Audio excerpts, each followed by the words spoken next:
कुमार की आने वाली एपिसोड बहुत ही इंटरेस्टिंग होने वाली है, क्योंकि एक तरफ कहकशां बेगम के साथ मकाफाते अमल शुरू हो गया है, दूसरी तरफ लाइबा भी अपनी माँ से नफरत करने लगी है और साथ ही साथ शेख फुरकान का सारा बिजनेस भी तबाह हो गया है। कहकशां बेगम ने हमेशा हरीम को हकीर और कमतर समझा। शायद कहकशां बेगम के इस मुश्किल वक्त में हरीम उनकी मदद करे, क्योंकि अब मुदस्सिर साहब भी फ़ाइज़ और हरीम के रिश्ते के बारे में जान चुके हैं। अब शायद मुदस्सिर साहब भी हरीम की खातिर फ़ाइज़ की कंपनी को तबाह होने से बचाने के लिए लोन दे दें, क्योंकि मुदस्सिर साहब से भी हरीम के चेहरे पर जो उदासी होती है वो बर्दाश्त नहीं होती। उधर लाइबा बार बार कहकशां बेगम को इस बात का एहसास दिलाती है, आपके साथ जो कुछ हो रहा है वो हरीम की बद्दुआओं की वजह से हो रहा है। आप हरीम को गरीब होने के ताने देती थी, आज हमारी अपनी हालत ऐसी हो गई है।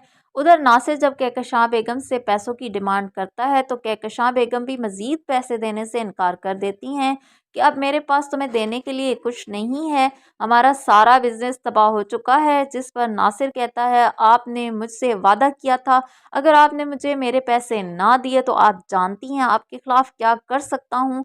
दूसरी तरफ जब मुदस्सिर साहब की मदद करने के बाद जब फ़ाइज़ जेल से बाहर आता है तो फ़ाइज़ के हाथ कहकशां बेगम के अकाउंट से कुछ ऐसी ट्रांजैक्शन सामने आती हैं जो कहकशां बेगम ने लाखों की सूरत में नासिर को भेजी होती हैं। फ़ाइज़ उन ट्रांजैक्शन को देखकर परेशान हो जाता है कि आखिर अम्मी ने इतनी रकम नासिर को क्यों दी है, कुछ तो गड़बड़ है। फ़ाइज़ भी हकीकत जानने के लिए नासिर के पास चला जाता है और नासिर के सामने ट्रांजैक्शन के सबूत रखता है। तो नासिर फ़ाइज़ से कहता है, मुझसे ये पूछने से बेहतर है अपनी माँ से हकीकत पूछो, आखिर उन्होंने मुझे इतनी बड़ी रकम किस मकसद के लिए दी है। फ़ाइज़ और भी परेशान हो जाता है, क्योंकि अब अगर फ़ाइज़ के सामने अपनी माँ की असलियत आ गई तो उसका सब रिश्तों से एतमाद उठ जाएगा, क्योंकि पहले रेहान के धोखे ने भी फ़ाइज़ को बहुत तकलीफ़ दी थी। जबकि दूसरी तरफ लाइबा हरीम के पास जाती है तो हरीम लाइबा को देखकर हैरान होती है।